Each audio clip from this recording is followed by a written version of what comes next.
Hello. Hey, Aaron, how are you? Not bad, you? I'm doing well. Awesome. Just getting into the Christmas spirit a little bit. I've been hearing Yeah, Christmas music so much. yeah. We put our And decorations up in the week, which is good. nice guitars behind you.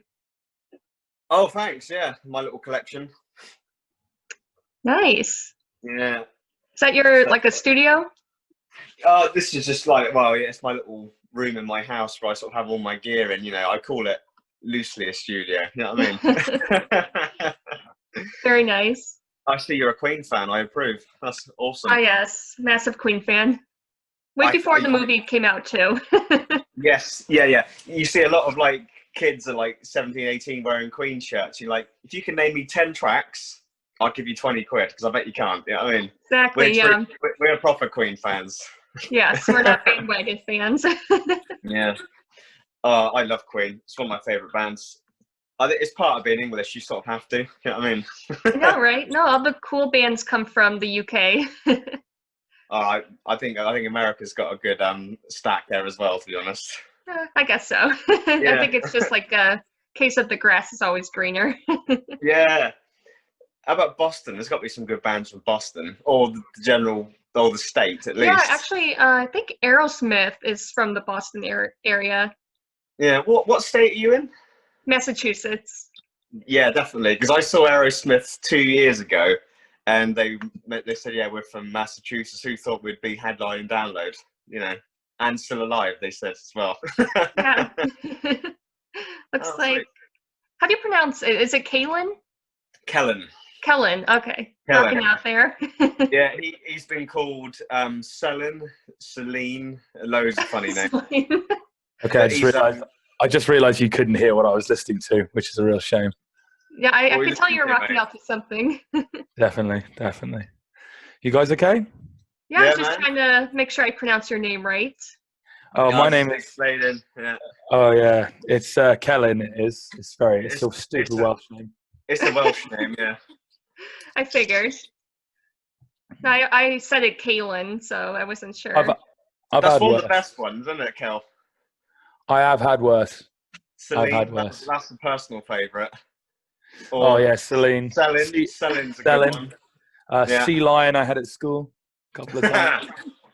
That's what I've got my whole life being called Aaron, but actually it's Aaron. No, you haven't. He's lying. He's Mate, lying. It's loads of common people English call name. me Aaron. Trust It's me. a common English name. You don't know what you're talking about. No, There's I suppose not. I forget the name of the actor. He's a comedian, but there was a skit he did where he mispronounces students' names, and there was one with Oh, Aaron. He said yes. Aaron. That's Key and Peele. I Right, think it yes. is. Yeah, Aaron. Love that. Yeah, right, yeah. That's a good video. Mm. Well, thank you for being here and like letting Yeah, thanks for us do having this us. interview. No, yeah, It's thanks very for kind. joining me. So where are you at the moment? I'm in Boston, Massachusetts. Wow, that's cool, man. That's I've never really been cool. there. It's on my list, definitely. Have you guys not been done- to the US I've- before, though? I've No. been 5 times. Oh, we can't all be I'm well off lucky. like Aaron.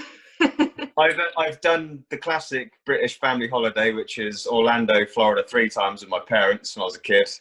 Then I've done the West Coast twice, and I did a bit of Route 66 to the West Coast. So the furthest east I've been is Chicago. That's it.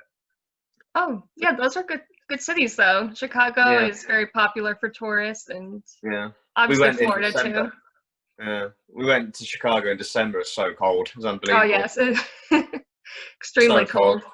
Yeah, you don't get that in England. It just rains, doesn't it, Kel? Non-stop. You get about a month of sun, I reckon, once a year. Yeah. Everyone flocks to the depressing. beaches and stuff. Yeah, it is a little bit. That's why I spent. Yeah. That's why I spent the last 3 months in Greece with my Oh, partner. nice. Yeah, Lucky so bastard. yeah, so I missed out. I've come back in December and it's freezing. It's raining and freezing. And you guys also went to Spain to record, is that correct? We did.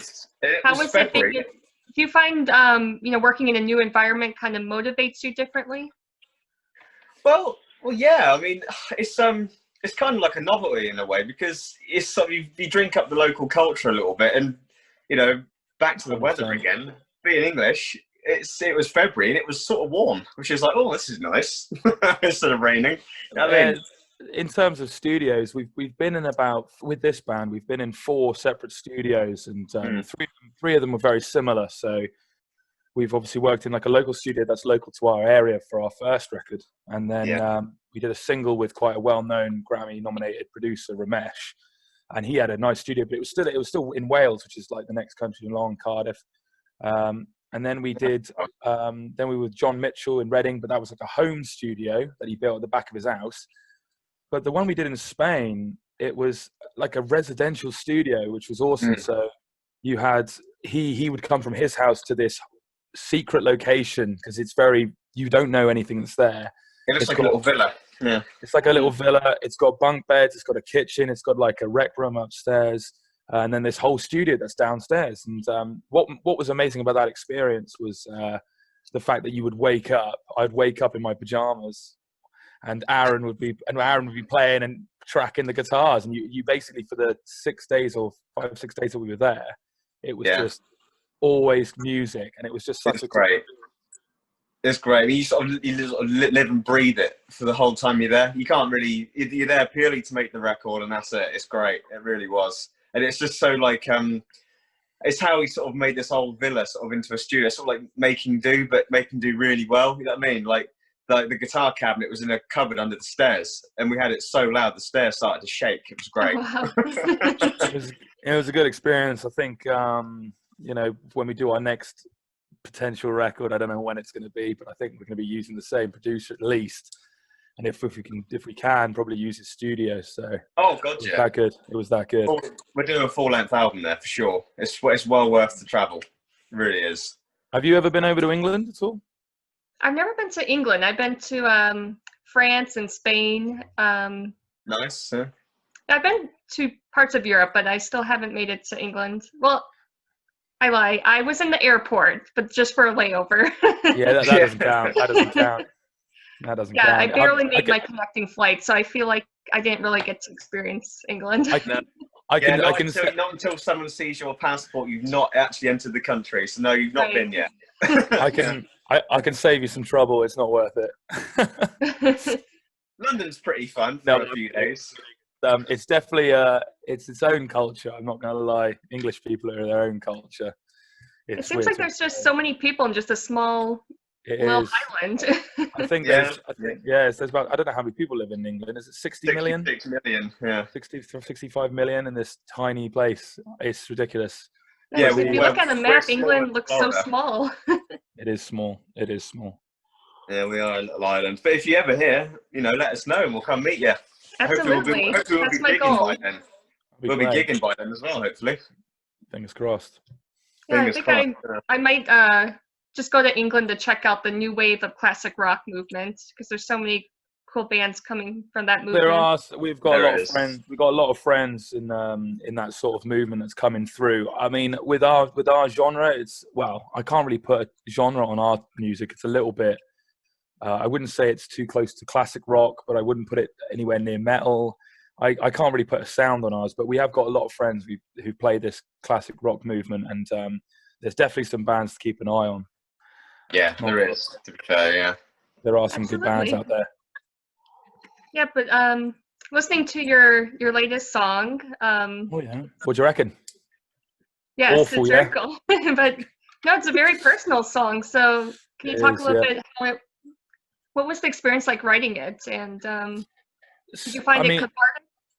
Well, we as a group, we're quite interesting because we all take our own parts individually, but help each other on each other's parts. If you know what I mean? Yeah.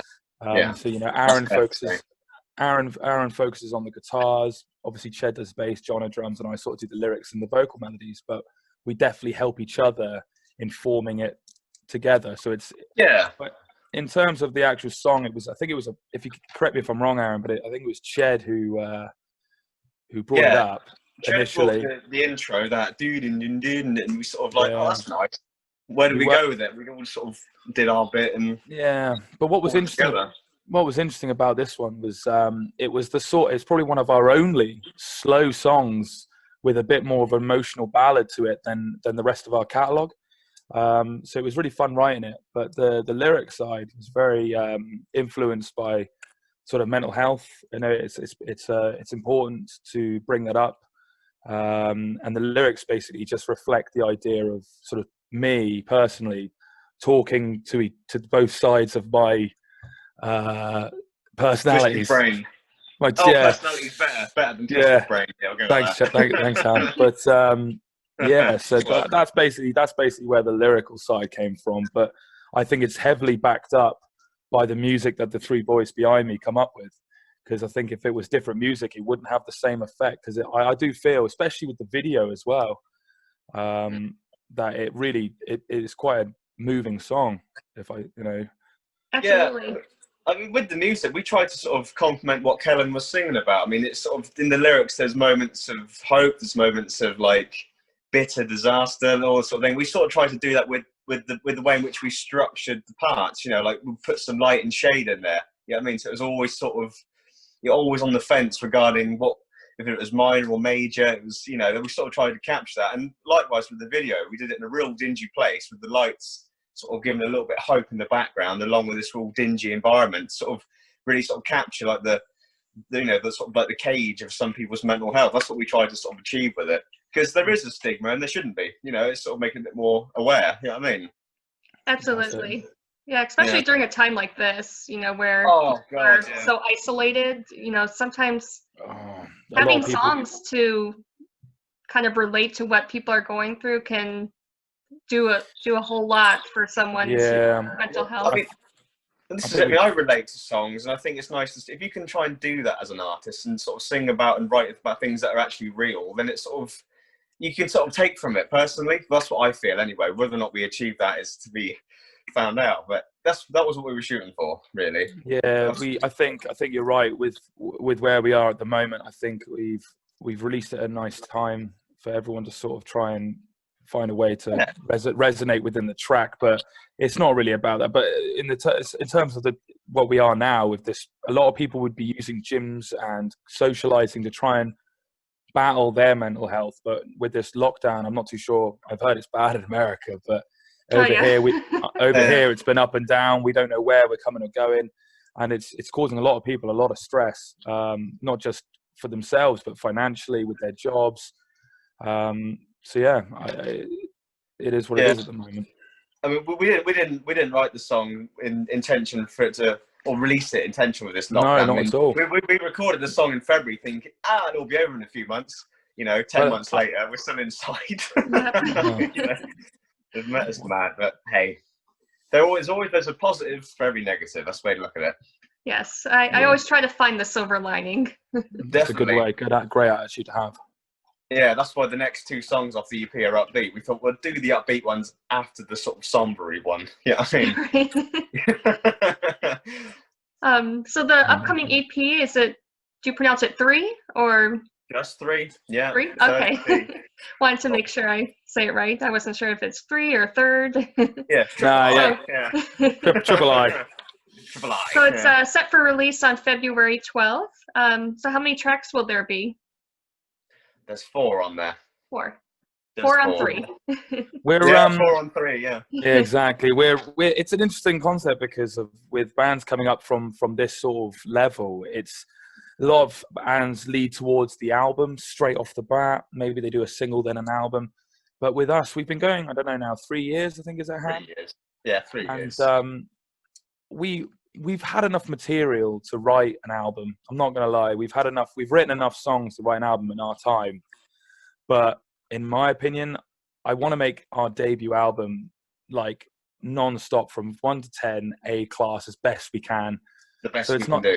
The best we can do. And with these EPs, they're short tracks and they're short, small albums basically. And they're giving people little tasters of what, and every release that we've done since the start has always beaten the previous, in my opinion, in terms of quality, in terms of songwriting, in terms of musicianship. So it's nice it's nice to release an EP like this and then know full well in your head that we can do better than this as well. Do you know what I mean? It's exciting.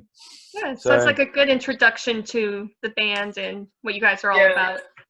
Yeah, I we're, think we're really proud of everything we've done so far, but I think it's fair to say that we've kind of evolved on each recording, like what direction we're going in, and we sort of take bits from the past and other bits, and we're still really discovering who we are, but we want to get that sort of, I wouldn't say cemented and finished by the album. We want to release an album like, right, that is who we are on the date we release it, then we progress from there. But yeah, I think it's fair to say we've always tried to outdo everything we've done. Even at the time, we're like, that is the best we can do. I'm so proud, but we've got to top it. That's our mentality. Every time. Really. Every time. Yeah, keep motivating yourself to get better and better. Yeah, well, it's all experience, isn't it? You learn from each one, each one. You listen back to it with fresh ears thinking, oh, I might have done that a bit different. I think you always do that, I think. But. We're quite a heavily criticised band within ourselves, so we've definitely thrown out more songs than we've kept. Yeah, I think the ones that are on our current sort of discography or whatever, on Spotify, I think there's only a total around about 9. But I think we've written in excess of about 30, 40 songs. But yeah, and it's normally down to me. It's normally down to me who ends up saying, nope, that's it. I'm not having that. We could do better than that. So you don't think you'll revisit those songs? You think they're in the trash forever? Despite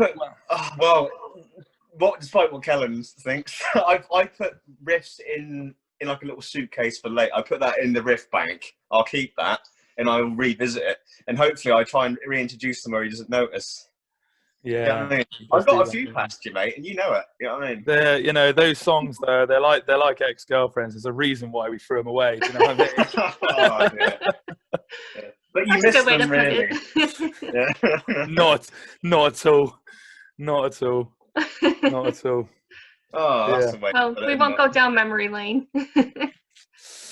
Ironically, we have a song called Memories about memory lane. Yeah. We'll leave that firmly in the closet where that belongs. We'll leave that out of the way. Yeah. But you guys have been confirmed for some exciting festivals. Are there any that you're looking forward to the most? Oh, mate. Ibiza. Hard Rock Hell Ibiza. Oh, I can't wait for that. That's pretty good. That's going to be awesome. That's going to be nice. It's going to be so nice. Looking at our schedule for next year, obviously COVID dependent. It's going to be setting us up for a very strong year. We're going to visit around about 6 or 7 countries. We're going to be playing in Greece. We've got a festival in Greece. We've got a local festival here which raises money for the cancer charity. The cancer charity and children. And they're phenomenal. Teddy Rock's got to give them a shout out. They're fantastic people. So it's got bigger and bigger every year. So we're on that. They started out in a small bar to 30 people. Last year they had the Darkness headline with thousands of people there. So it's incredible. Yeah, it's a fantastic festival for a fantastic cause. We've got Ibiza, as Ham mentioned. We're probably going to do mini tours over in Germany and Holland and Belgium, France. Belgium. We've got some things lined up. It's exciting. It's really exciting. Yeah, it's like the light at the end of the tunnel, It's the only thing keeping us going at the moment. Some exciting stuff coming up after this dreary year. And then shortly after this interview, we'll discuss the American tour. Yes. Yeah, well, that's it. I mean, if you go first stop Boston. Yeah, exactly. So yeah, it's exciting stuff. Yeah. We've kept ourselves busy this year. I mean, as a band, we gig and play a lot. I mean, a lot, But this year, it really did knock us for 6. Not playing. It's like, what do we do with ourselves? And we've done 3 EPs. By the time we wrote an album, right? And that's what we've been keeping busy with. Really, that's what we've been doing. We've been managing to write we've been writing in the background during this lockdown. We definitely haven't lazed about and waited. We've been very, very proactive with everything that we can be doing. We've been writing non-stop, lyrics non-stop, music non-stop, a lot of the sorting out business stuff, social media stuff, organizing things. Like a lot of bands have taken this COVID and really gone back into the cave to wait. Yeah, withdrawn a bit. Yeah, to wait until spring, but we've been out there in the winter just shopping and then preparing for next year. So it's been hard because you've had to deal with the COVID situation, not being able to play, and you're almost like working to nothing because you don't know when it's going to end. But it's not stopped our motivation. never. It's never going to stop our motivation. Yep. Nothing can, stop you guys and put an end to your dreams. Yeah, as Freddie Mercury said behind you, innit? Was it? Yeah, the show must go on. Oh, the show must go on. I was going to say, don't stop me now. Oh, yes, don't stop us now. But the show must go on is better. I'm not going to lie. No, Freddie had all the answers. He did have all the answers. So, apparently I was looking at some rock history news for today, December 5th, and apparently Paul McCartney was arrested for burning a condom in Germany. Did you ever hear about this? No. This happened in 1960. What? Okay. Yeah, why was he arrested for that? So I guess they were trying to light something on fire to see better. So they lit a condom on fire and they pinned it against the wall. And this was in Germany, and I guess he got arrested for... We've had an arrest in Germany, haven't we? We have had an arrest in Germany. We have. Do you want to tell this, or shall I? Well, it's an interesting one. We were driving to a show in Germany, and we'd managed to do the 4 or 5 hours from Holland to, I think it was either from one country to, we basically traveled all day, and we had just come up to the sort of street that the venue was on, that we were meant to be playing, the bar. And as we turned the corner, we could see it. With seconds, I'm talking literally 10 seconds of more driving, right? And as we turn around the corner, there's these cops there waiting for something, and we happen to have English plates. I'm not saying anything else about that, but we inevitably get pulled over. These guys have got guns, they're massive, they're big boys, and they make our driver take a test, like a urine test on the side of the road, and it comes up positive because of an incident that happened literally a week or two ago. He'd been clean for at least a couple of weeks, but it stays in the system. So it comes up positive. They cuff him up. They take him in the back of the car, and they take Ham as well because he was in the same vehicle. And we go into the Germany. They get taken to the police station, and they have to do further tests. And our drummer Jono and Aaron both got arrested in Germany for being English. No, I'm joking. No. Because it was like alcohol stays in the system for like X amount of time. And there was a trace of it in this system. And that was enough apparently in Germany to be arrested. But, so they had to do like a blood test, but I refused the blood test. So I won't do that. So I did the urine test, and I'm like the cleanest person in the world. I'm not bragging, but they looked so pissed off they didn't catch 2 of us. And, like, my results came back like negative, all down. Like, can I go now? But yeah, we were literally like seconds from the venue. Oh yeah, we are. Yeah, so we feel for you, Paul. That must have sucked. Yeah. Right, just for lighting a condom on fire, typical normal thing to do. Yeah, we've been there, haven't we? God, yeah. Never mind. We got to the show on time, but it was a stressful day, wasn't it? We was like, how are they gonna keep him in overnight or what? Yeah, I mean, we didn't know. No idea. The language. Unfortunately, we don't speak any German. They didn't speak much the English. language It was a bit like, where's our friend? That must be scary though, because German is like one of those languages that sound angry, even if they're not really yelling at you. I know. I would be like so nervous. I would be like shaking. Yeah. Oh, you'd make it. You'd make it in Germany. They're lovely people. They're fantastic. They are very. To be honest with you, I mean, my favourite nationality to play in front of is either Scottish or the Germans, because they're equally as nuts, equally as fun. They really get into it. No, I have a good friend from Germany, so yeah. Likewise. Yeah. It was actually that show was a sellout show for us in Germany that day, actually, and they were going mad. They were on the bar, they were on the stage, they were kicking off left, right, and centre. It was great. It was a great night, fantastic. We got this big drop in one of our songs, and like they could feel the drop was coming. And as soon as we dropped it, everyone just sort of threw their beer in the air. It was like, yes! it was such a great night. It was great. Despite Jono's little trip to the slammer, to the German slammer. Yeah, that's funny, wasn't it? Was funny. At least you have a story now to tell. Well, this is it. That was the first story we told the night after. So it's been a successful tour, but this happened, and everyone's like, "Hey." Yeah, that will stay with him forever. That one, I think. We've got a few stories from our road trips, man. We've got stories I'm coming sure. out of every orifice. I think that's the thing I miss most about not gigging is like the bands, the camaraderie, the good times, the bad times, even just the stupid stuff. Yeah, That's what I miss. Like our first tour abroad, like we got the train from Dover to Calais in France, and we accidentally booked different trains. So like one of us arrived in France 2 hours earlier than the other.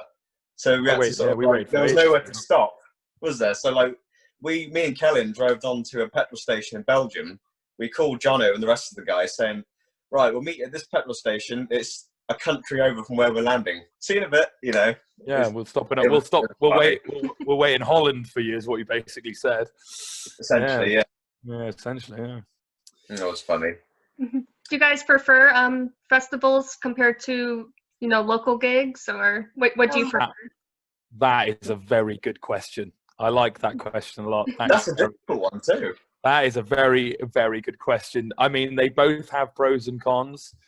You can sort of let yourself go a little bit more at festivals, I'd say, in terms of there's not as much pressure on you, especially as a front man, because everyone's there to have a good time, and enjoy the weekend of festivities. And they're normally quite pumped up because they've had a whole day of day drinking potentially, or being in good cheer. But there is something quite nice about having like a headline show at a venue that's a capacity of 300 to 500, and they're all there with their t-shirts on. It's intimate. They're right in your face. So I don't know. That's a very good question. I like it a lot. That's a hard question. That is. Yeah. I've had a lot of fun at festivals, but I think I would say that I prefer our shows to festivals. I'd say, in terms of just the intimacy with the crowd. I would go with that purely for the reason that when you do a festival, you're normally on for half hour. When it's your own show or a decent support, you're on for at least an hour, and you get a bit more stage time because it goes too fast, doesn't it? Let's be honest. Yeah, and then you can do an encore if you so desire. It's like this time last year, we played a big venue in Birmingham called the Robin 2, and it's 800 capacity, and it was rammed. And got everyone to put their phone up and swing it in music, and it was one of the best moments of my life. So touching.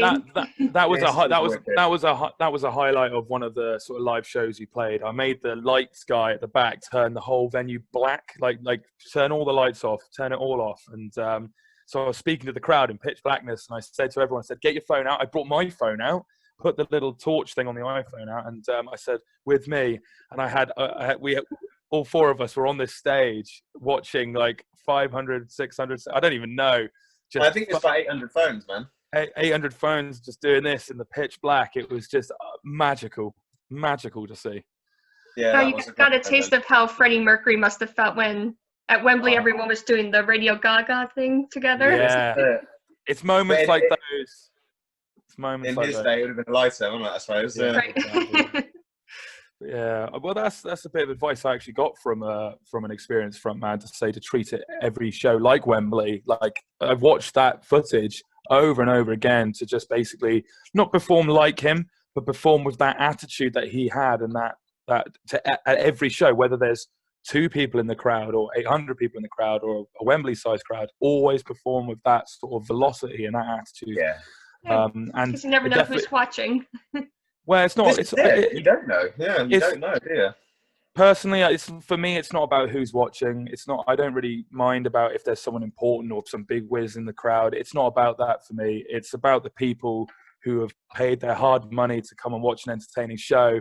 And I don't know if I speak to the rest of the band, but it's the most fun that you can have in life is playing in front of these people. So if you go out with that velocity. I mean, our strongest asset as a band is our live show. We're very good. We're very good live. Well, we just have a good time, and I think that's it. That's it. We sort of just invite people to have a good time with us. You know what I mean? It's sort of, I don't know. It just transposes from stage to audience, which is nice.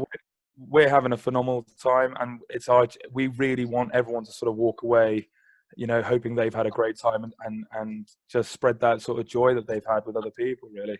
No, I think that to me, that's what makes a good band, is when you can tell they're having fun on stage and they're inviting the crowd to partake in that fun, you know. Exactly. You watch like Dave Grohl, like from the Foo Fighters, he's always playing with a smile on his face. Always playing with a smile on his face. He grins from ear to ear. He's been playing for so long, you know, the fact that he still enjoys it, that says a lot, you know. That's enough. That's exactly. Oh, it's like his Glastonbury appearance. Like it was like that. I dare say that was almost iconic. It was so good. You know what I mean? They were awesome, weren't they? But yeah, you can see he enjoys every second of it. You know what I mean? And the whole band are having fun. That's what we try to do as well. You know, It is fun. It is the best thing. It's the best thing. It really is. Can't wait to get gigging again. Yeah, I can't wait to see bands again. I miss it. I know it's a lifestyle, isn't it? It's part of it, you know. Next year, if the live shows are able to return, we are going to be coming out of the blocks. We are going to be coming out of the blocks like rabid animals. There's like a cage. It's just opened up. Yeah, let's go. We're going to be hitting those stages hard with everything that we got, and you just don't want to miss a show. If there's a show near your area and we're playing it, I want you guys to come down and have some fun with us, because I'm not taking it for granted anymore. Because that's what we used to do. Oh, we'll see it next week. I'll go to the next one. And that, I was the same, you know. We could go out next week. Now we know full well it could be taken away just like that. So I'm going to be making sure that next year we just play as many shows as we can and not take it for granted anymore. That's what I'll say. Yes. I think everyone needs to get their asses to the venues as soon as they open up again. Support the band. To the venues. Get their support live music. Yes. 100%. 100%. Yeah, I think a lot of people are realizing they took it for granted. Like it's just those little things, you know. Yeah, agreed. 100%, man. 100%. Yeah. Let's get ourselves to the US. How do we do Definitely, that? Yes. What's your favorite venues over in Boston then? Oh, good question. There's one in Cambridge called the Sinclair. It's right near Harvard Square. Pen and paper. Aaron, I have a pen. Aaron, I was only asking. So do you go there often? I did, yes. Actually, the last show I saw before venues closed down was at the Sinclair. There's a band from Canada called the Glorious Sons. Nice, good name. I saw them. It was a sold-out show, which was nice. Wow, nice. What would be your favorite memory from St. Clair's or that venue? Probably just the energy of the crowd. Like everyone was into it. I was with my friend, and we were both reviewing the show, so it was kind of nice to enjoy the show with a good friend. So good. Yeah, and the band was really good too. They sounded great. Awesome. I love this. The interviewer has become the interviewee. I know, right? Oh, good. Yeah. Was that show your favorite show? Was it? Of all time, or yeah, of all time. That's what I was going to say. What would be your favorite show that you've ever been to? Yeah, that's a good question. What is the best gig you've ever been to? Yeah, like what's the best show you've ever been to? Do you know the band Joyous Wolf? Joyous Wolf. They opened up for Deep Purple last year, and that was a really good show. I might have to look those guys up if they're that high on your radar. Yeah, they're from Orange County, California. Orange County. I'd love to have a tag that. I'd love to have a tag like that, like Orange County, California. Like, you know, Black Sheep, Celyn from Wimborne, Dorset. Like, it's not the same brain. The names in America are amazing. Like your town name, where you got like I don't know, like Cincinnati, Milwaukee, Chicago. Those are all Native American names. Like we got Grimsby, Grimsby. Well, actually, in Massachusetts, I feel like all our cities are cities in England. Boston, Massachusetts. I love that thing, man. I think that's really cool. That's your Mark Wahlberg impression, is it? Yeah, my Boston accent. Yeah, I'm not very good at it. Trust me, I'm not very good. It's embarrassing. I'm not either. Yeah, Peter Griffin. Joyous Wolf was really good. Wolf. I'll check them out if they're put down as your absolute #1 show experience. Then it's worth checking those out. Yeah, for like a newer band, they're probably my favorite. And what would be? And if you could go see any band now, I think I know the answer to this question. But if you were to go see any band in their prime that's been in the history of the world, which one would you go see? And why is it? And what? And why is the answer Queen? Like, and he's looking over your shoulder right now. I know. Well, it would be Queen because I don't know. They just had so much. Freddie had so much charisma, and He definitely is. I don't know. There's something about him connects to me. I don't know what it is. He is an interesting character. Did you see the film? I'm assuming you saw that. I did, yeah. And despite the inaccuracies, the historical inaccuracies, it was a good film. I think so too. I cried 3 times during that. I cried. I'm not ashamed to admit it. I cried 3 times during that film. I did. One of the ones I cried, the one I cried at, the most memorable bit I cried at was that Wembley performance when he went out. And he played in front of the minute when he walked out, and then the camera shot to all those people. It was that moment that I just started tearing up because I was just like, that's just incredible. I know, right? And I don't know, it's just they were all they're not the typical band, you know. They were all college students. You know, Brian May's an astrophysicist who plays guitar. It's like, I just like that they're very unique, and they all had their own influences, and they all came together to make, you know, this amazing music.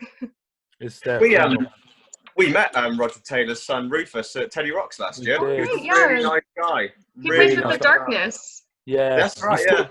He's still got my lighter, that bastard. I'm not gonna lie, because he was lighting up a smoke, and I gave him my lighter, and he pocketed it. He probably threw it away, but. If you're listening, mate, I want my lighter back.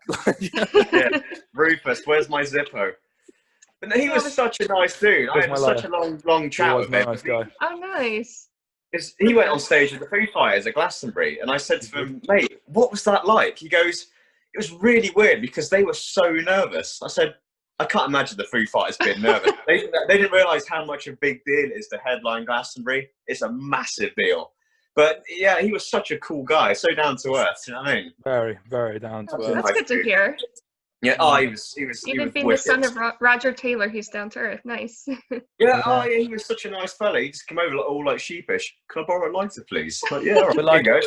But so's Brian May. Like, my partner had a run-in with Brian May at an animals rights protest. You know. And he was protesting animal rights, and my partner noticed him and just asked for a photo. And he was like, "Yeah, absolutely, no problem." Like, these people who deserve to be, you know, I'm better than you because I've achieved so much. But these people aren't. It's such a great attitude. It's really inspiring as well from an artist's perspective because it really makes you try hard. It's really nice because they're making a difference in this world, and it's great. They haven't got that chip on their shoulder. Do you know what I mean? Absolutely. Yeah. That's refreshing to see. Ham, what was your favorite all-time band if you could go to any gig? Where would you go? Like in the history of the world, would it be Black Sabbath or the DC? I'm an AC/DC fan. Can you tell by the SG? It would have to be seeing AC/DC in the 80s when they, unfortunately, after the untimely passing of Bon Scott, when they did the Back in Black. That would have been the best show if I could see any band. That would have been it. I've seen AC/DC 3 times, but I'd like to have seen when they was all in like their 30s. That would have been amazing, you know. I don't know what my answer would be to that. My folk music is like, I love my folk, but I think I've got 2 really. I think I'd go see Bruce Springsteen with the E Street Band in their prime, like when he was back, like maybe like in '78 when he had Big Clarence with the saxophone, or more recently probably Metallica at the S&M original show. When they were at their peak, those 2 would probably be the shows I'd go. Well, you know, Bruce Springsteen at his peak, or that Metallica or S&M show. Watching that live would be phenomenal. But yeah, those would be killer ones. I thought of another one. I wouldn't mind seeing Prince. That would have been good. Prince. Great show. Yeah, man. Great show. I'd love to have seen him. That'd have been amazing. Yeah, he had good stage presence. Oh, we could do this all night, couldn't we? We could do this all night. Yeah, we could chat. We could definitely chat all night. We could definitely. These are cool. You know, Blue Oyster Cult. Yeah. Yeah, I did one with Joe Bouchard. He used to play bass. He sent me this cowbell. Do you know the Saturday Night Live More Cowbell? Yes, I know that so much. That's really cool. It was nice of him to send this to me. Oh, that's really cool. So whenever I feel like playing cowbell. Nice. That is brilliant. Yeah. I think I've just stumbled across your the concert that you went to Joyous Wolf on your website. Is that the one, Deep Purple and Joyous Wolf? Ah, yes. Mm-hmm. That. What's the name of the? Did you say what was the venue called? Oh, Joyous Wolf? No, the venue you said. Oh, so that one was at the Orpheum. Oh, that was Glory. Yeah, that was at the Orpheum. That's a big venue. Yes, it's a very historic venue. Yeah. And then your favorite one was with Glorious Sons, you said. At the St. Clair, yeah. At the St. Clair. So I thought, yeah, cool. Wicked, man. Oh, so what's the next plans for you then? What are you going to be doing? Oh, me? Just lining up more interviews, so trying to keep busy with that. Cool. Is this your full-time job? No, but it's my dream. Right now it's a hobby, kind of a side thing. We're all in the same boat here, I think. Yes. Dreams do come true, though. That's one thing we all need to hold on to there. 100%. Dreams do come true, yes. If you believe in it. I feel Cool. like a Disney character right now. Little cartoon bird lands on your shoulder. Yes. Come true. Tweet. Yeah. Or like Jiminy Cricket or something. Yeah, I forget what he says. Wish upon a star. Yes. Wish upon a star. And if you say the wrong thing, your nose gets longer, doesn't it, Geppetto? Exactly. Don't start singing now, Ham. God's sake. Mate, if I start singing, all my furniture will start dancing around the room. Oh no. I feel like the old school Disney movies, they had some good soundtracks, like The Lion They did King. have some good soundtracks. Oh, my favourite. Yeah. That is my favourite. Yeah, really Circle of Life. Oh, bit of Elton John. I've sung that many a time, very loud in the van on the way to gigs. Yeah. Whilst our bass player shoves his fingers in his ears, like, stop. Yeah, No, you know how you were talking about Bohemian Rhapsody makes you cry? Yeah. I feel like that opening scene in The Lion King always makes me cry when all the animals bow down to it. Oh, that's nice. It's so touching. Oh, dear. That's awesome, man. Awesome. I know that's not very rock and roll, but you know. Oh no, it's 100% rock and roll. It's 100% rock and roll. Everyone loves Disney. Doesn't matter who they are. Yeah, anyone who says they don't like Disney is a liar. They're probably a psychopath. Yeah, exactly. They don't have a soul if they don't like Disney. 100%. Everyone likes Disney. What's your favorite Disney film? Lion King, then, yeah? I would say The Lion King, yeah. I also liked Pocahontas. That's a nice one. Another classic. Ham, what's yours? I've got to go with Lion King and Toy Story because, let's be Toy honest, Story's good. who doesn't want talking toys? I think my favorite is Hercules. Hercules, Oh, I haven't seen that in a long time. Your connection with Greece there, isn't it? It's in here. Hercules is in here. I know the words to that film from start to finish, not just the songs, but the entire scripting. I know it all. Funny enough, we did a radio interview about 2 years ago, and someone called in and said, "So where did the name of the band come from? Was it from Jungle Book?" And I said, "It's a good reason as any." It is now. Vultures, the Black Tree. Yeah, okay, we'll go with that.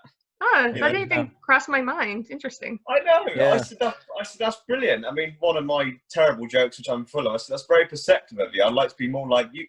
And the guy hung up. Yeah, because those.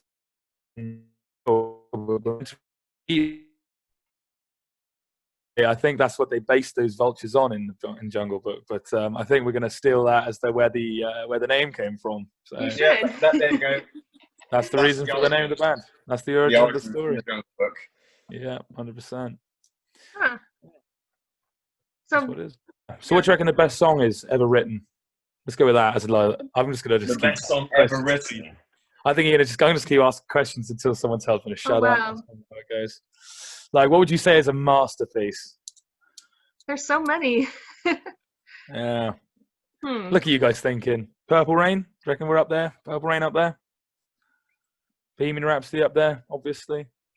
Anything by Master of Puppets. Very good. That's incredible. Which one? Master of Puppets, Metallica. That is a tune. Yes. Aaron, what would you say your favourite new band coming out of the scene is? New band? Oh, God. Well, can you call Shinedown new? I think or newer. Yeah, newer. I would say.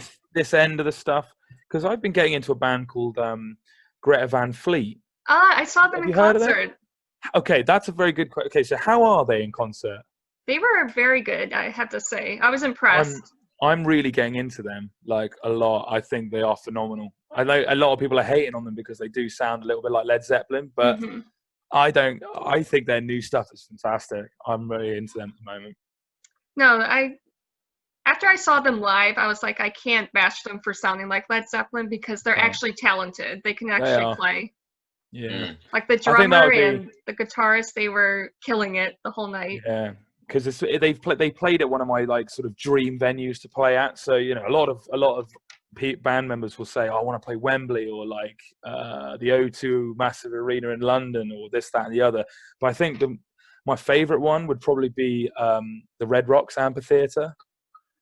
Do you know the Red Rocks Amphitheatre? The one that's I've heard of it, yeah. It's like built into the canyon, like naturally, and like they've put little like stairs into this canyon, and I think it can sit about 3,000 to 4,000 people. That I might be wrong on that, so don't quote me.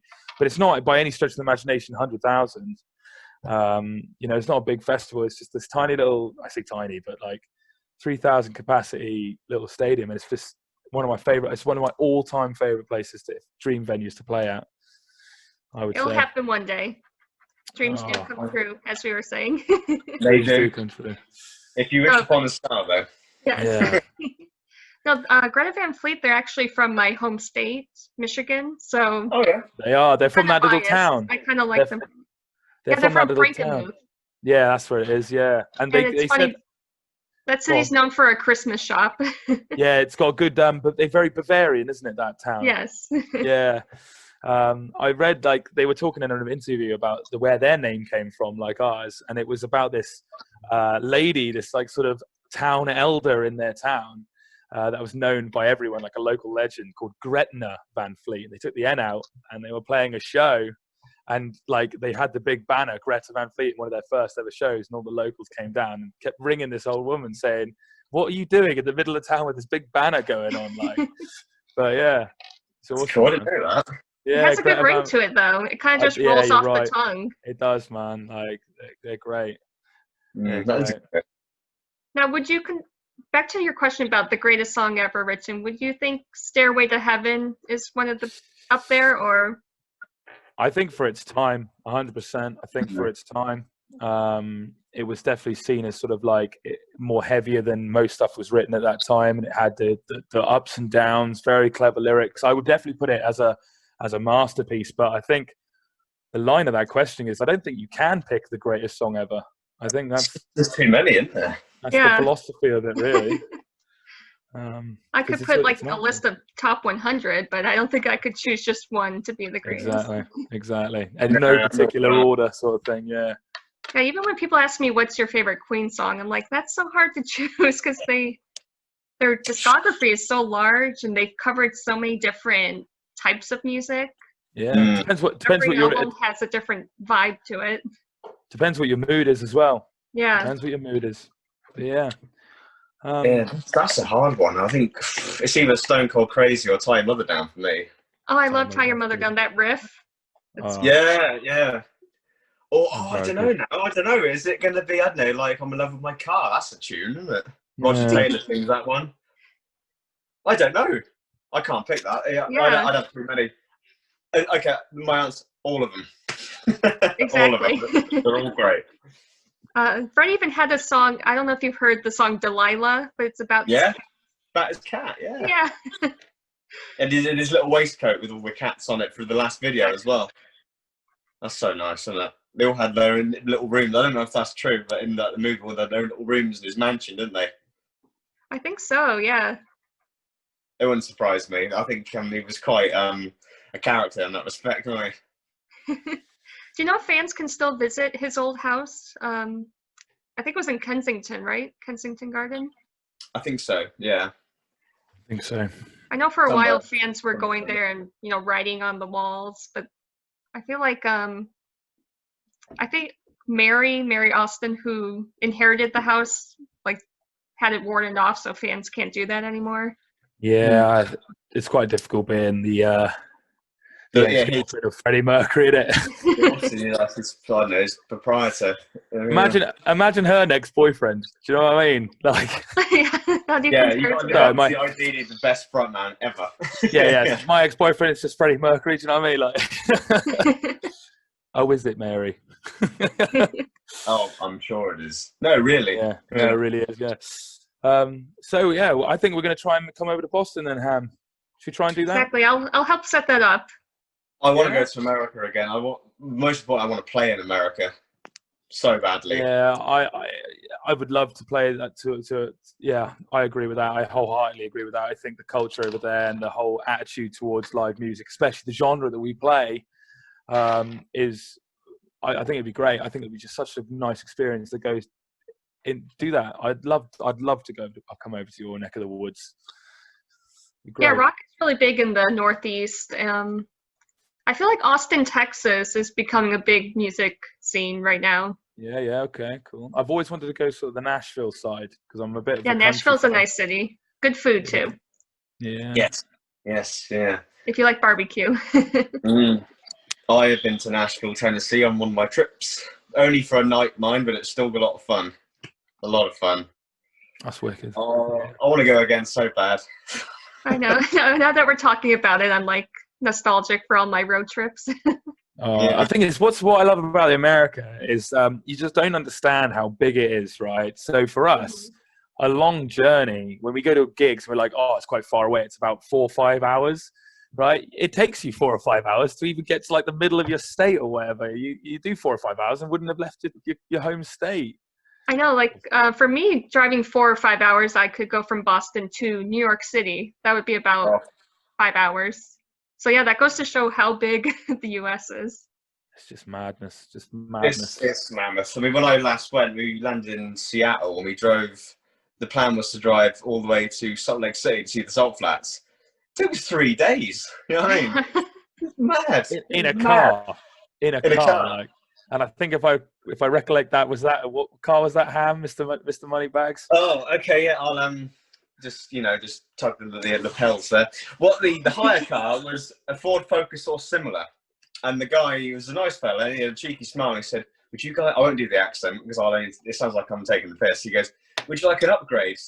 Like $40?" I was like, "Yeah, all right, mate. What you got?" He goes, "Well, you can either have a Mustang in black or red." I said, "I'll go for the red one."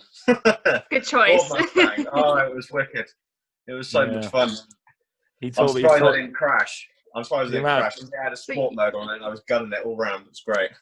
He wouldn't stop showing me the photos of him like leisurely lying over this Mustang, taking photos of it, doing the pose, doing the poses. We don't get I those. What you guys do an American accent? Can you guys do that? I'm not on the spot. I feel like I'm taking the mic.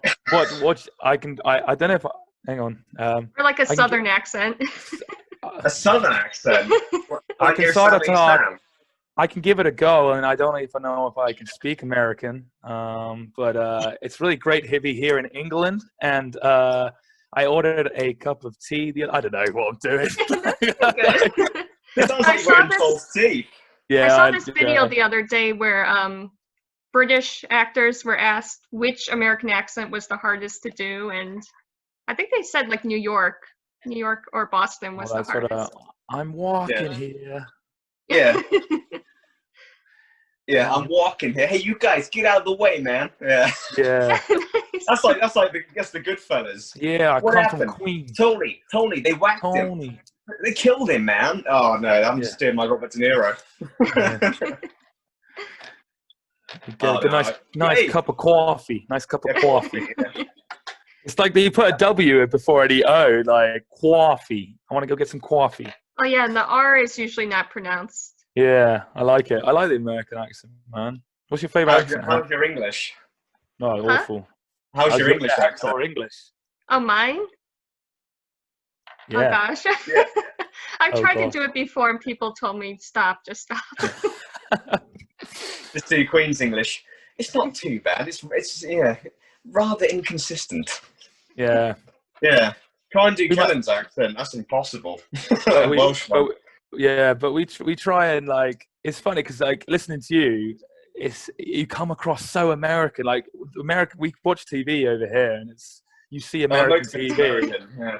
and then but it doesn't really resonate with you. Like I know they're American TV, but with you, it's just like, yo, you are American. But they must be the other way around. Like you must think we sound a bit different, obviously. You all sound like Hugh Grant. Yeah. Oh, but I feel like your accents are easier to understand. I've interviewed a few people from the UK, and some of their accents were a little bit stronger. Oh, for a little island, we have a lot of accents, and some of them even we don't understand. Trust me. That is true. I remember the first time we played in Birmingham, Celyn ordered some drinks, and the guy said how much they were, and he looked at me like, "What did he just say?" Yeah, it's so the accents in England are they're so varied depending on what region you come from. So like you can come from really nice speaking posh ones, and then you got like sort of like areas in London where they kind of speak like this, and they speak like that with a little bit of an accent like that, and it's just like you've got the whole Del Boy thing going on with the Rodders. Oh fucking, I spoke this the other day, you know, like it's really heavy south. Like it's so weird. Accents are just a weird one. And that time we went up to Scotland, so that was fun, wasn't it? Oh yeah, I feel like Scottish accents are even harder for me to understand. Oh, they are. I feel sorry if you've got to interview anyone from Liverpool. Have you done that? Have you interviewed? I don't think I have. No. Oh, good luck. Yeah.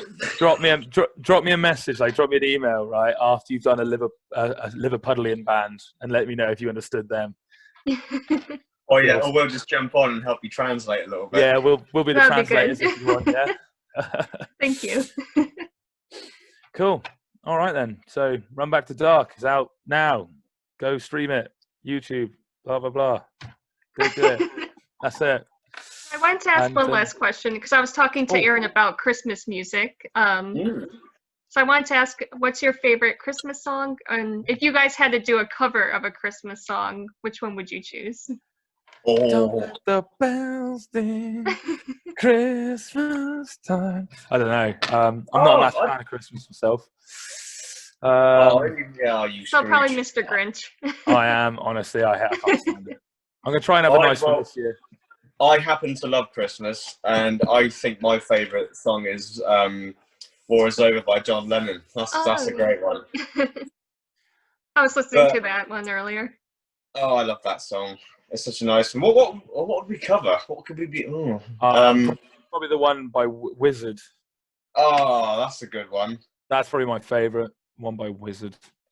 And this is how much I don't care about Christmas. I don't even know the name of it. Yeah, I'm like, Wizard, huh? It was they all wore like Wizard outfits for their video. I wish it could be Christmas every day.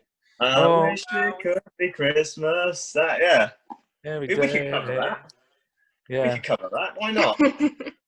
No, yeah, that's probably what I'd say. We'd probably cover that one, or I don't know. We'll work on it for next year. Yeah, we'll do that. Make it like a hard rock version. Yeah, hard rock version. Or actually, maybe Bublé. Anything by Michael Bublé just makes me like those tones, man. He's such an effortless singer. For Christmas. I can hear you doing that. That one's overplayed here. I don't know if that's overplayed in the UK, but what's that? The Mariah Carey song. Oh yeah, that's everywhere. Oh, Mariah. Oh yeah. I mean, every advert for Christmas is Mariah Carey or Wham, isn't it? Yeah, I think they own Christmas pretty much. There's a game over here which I'm currently playing. It's called Whamageddon. Have you heard of it? Whamageddon. Oh, yeah, I think I heard that. Where you've got to get it's from the 1st of December to the 24th of December, and you've got to go through the whole period without listening to Wham's Last Christmas, right? So and then you've got to say if the radio comes on and it's on, you've been whammed. Like. Okay. I was gonna say what if it just happens to play somewhere you go. You've been whammed. You've been whammed. You've been whammed. As soon as you hear it, that's it. Game over. So last year I did 13 days. I'm currently on day 5. So I'll let you know how it goes. Survival game. I've been whammed already, I'm afraid. Got to work on Friday, and it was Last Christmas. I was like, on Friday? 4 days, Ham. That's pathetic. 4 days. I know. Last year I did pretty well. I did 17 days at least last year. I did pretty good. Yeah, I take Whamageddon very, very seriously. Man, if George Michael were still alive, he probably loves Christmas because the royalties he gets every Christmas. Yeah, buy a new car with it. Yeah, every year. Another new Ferrari every year. Yeah, Mariah's probably just rolling in dough just from that one song. 100%. He's like, I'm gonna buy a new boat this year. I'm gonna buy another boat for this song. Yeah, why not?